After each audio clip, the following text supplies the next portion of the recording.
ওই সাথীরে যেও না কখনো দূরে, এই কথার শিরোনামে তৈরি হয়েছে সালমান শাহের প্রিয় একটি মুভি। প্রথম ছবি হচ্ছে কিয়ামত থেকে কিয়ামত, এরপর বাজিমাত। প্রতিটি ছবিতে সোহান আবিষ্কার করেন প্রিয় নায়ক সালমানকে। এর আগে ইত্যাদির একটি অনুষ্ঠানের মাধ্যমে সালমান শাহকে প্রেজেন্ট করা হয়। তারপর কয়েকটি নাটকের দৃশ্যে মানুষের মন জয় করে নেয়।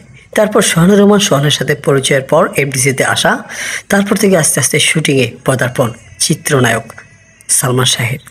যে সালমান শাহ এখনও প্রতিটি মানুষের মনে বেঁচে আছে, পৃথিবীতে নেই বললেই নয়, তবে তার স্টাইলিস্ট, তার চলাফেরা, তার কথাবার্তা এখনও মানুষকে নতুন করে ভাবতে শেখায়, নতুন করে কাঁদতে শেখায়।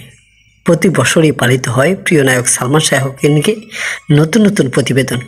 গণমাধ্যমে উঠে আসে বিভিন্ন নিউজ এবং বিভিন্ন পত্রিকাগুলোতে কিংবা অনলাইন টেলিভিশনে।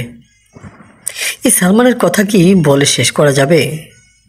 সিলেটের এই সুনামধন্য এই ব্যক্তি যে অভিনয় করে মানুষের মনকে এতটা জয় করেছে, যেটা আজও পর্যন্ত মানুষ বলতে পারে না। বর্তমান সমাজ সেটা নিয়ে নতুন নতুন কৌতূহল তৈরি করছেন। কে এই সালমান, যার 20 থেকে আরও 30 বছর আগে পর্যন্ত এই সালমান এত স্টাইলিস্ট ছিল, যেটা এখনও মানুষ করতে পারছে না।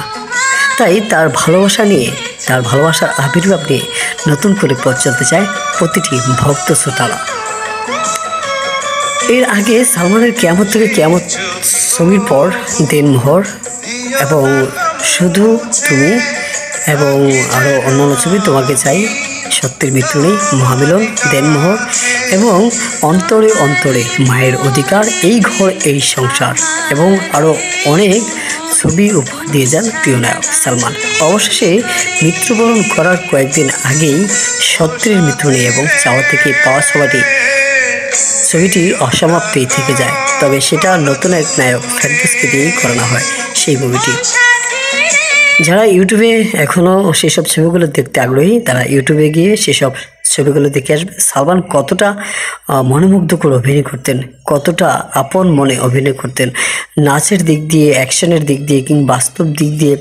সালমান একটা জিনিস মনে করতেন, আমি অভিনয় করছি, এটাই তার বাস্তব জীবন ছিল। অভিনয়ের প্রতিটি দর্শকরা এবং প্রতিটি সংগঠনের প্রতিটি মানুষ এখনও সালমানকে মিস করছে। চলচ্চিত্র অঙ্গন জুড়ে সালমানের শোকের ছায়া প্রতি বছরই পালিত হচ্ছে। আর কথা নয়, এবার বিদায়ের পালা। সবাই ভালো থাকবেন, সুস্থ থাকবেন এবং নিরাপদে থাকবেন। চ্যানেলটি সাবস্ক্রাইব করতে ভুলবেন না। আল্লাহ হাফেজ।